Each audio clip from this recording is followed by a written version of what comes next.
Recently, I heard somebody talk on a podcast about the sacredness of books.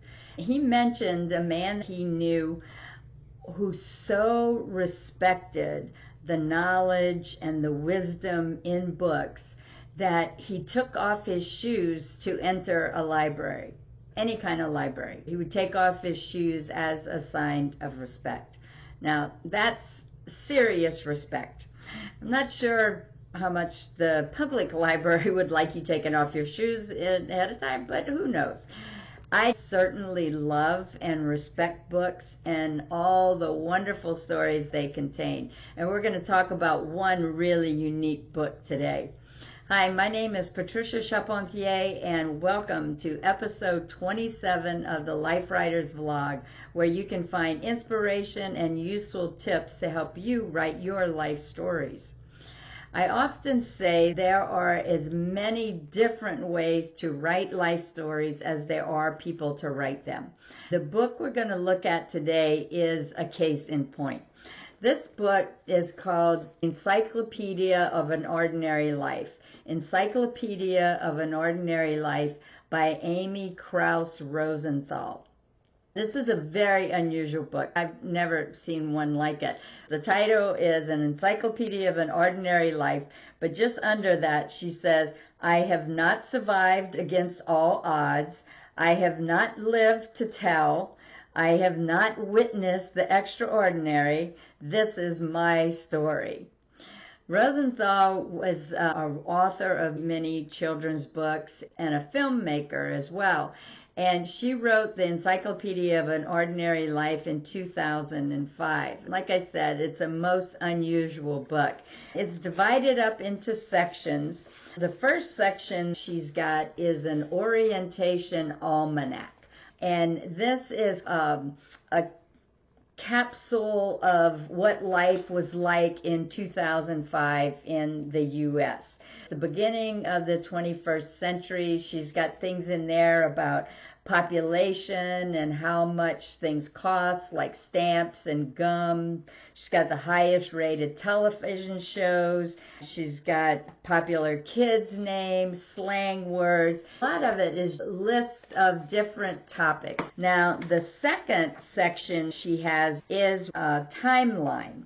Let me see if I can get to where it starts. She calls it the evolution of a moment. The evolution of a moment. The first entry is 965, and then she jumps to 1965 when she was born. She goes through all different things about her life, what was going on. 20 pages later, she gets to the point of January 2005, when her book gets shipped to warehouses and bookstores. The third section, which I think is the most interesting, is an alphabetized existence. Alphabetized existence. I just love this section. She's got so many things in here, and they're all in alphabetical order. So she's got anxious, things that make me. Train schedules and vending machines and running into someone, allotting enough time to make a flight. Those are all things that make her anxious. It goes on alphabetically from there. Talk about bowling and childhood memories and French fries. She's got one in here that I love. It's a table of what my childhood tasted like. Fruit cocktail on top of cottage cheese, and she had notes to go with it, like the grapes and maraschino cherries. Hot dog paprikash, I'm not even sure what that is. Barbecue ribs, mesmerized by mom chawing on the bones. It's just a mess of all different kinds of stuff, a mashup. Different notes that were written in her high school yearbook about her that are so funny. It goes on for pages and pages. Every letter is a whole section. She's got jobs I could never do, something about Office Depot, things written about pie, tears. She's got a ticket she received in here. So she's got some of everything. It's filled with photos and notes and sketches and tables and charts. It's a really fun read. It brings back a lot of good memories, and it is good for quite a few laughs. Think about what is the most unusual memoir or life story you've read. This is one of the most unusual ones I've read, for sure. What made it unusual to you? Have you thought about any unusual ways to write your life stories? Tell us about it down in the comments section below.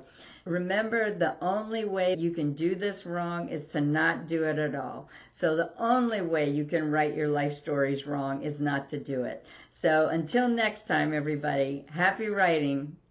If you enjoyed this week's episode, you will love our Life Writers membership. Whether you don't know where to start writing your life stories, have started and stopped many times, or have been writing but want to receive feedback to make your stories better, the Life Writers membership is where you need to be. We have a Get Started roadmap, an extensive library of instructional videos, live events via Zoom, and a supportive and active community. If you want to take the stories that live in your heart and mind and put them onto the page, check out Life Writers at lifewriters.us.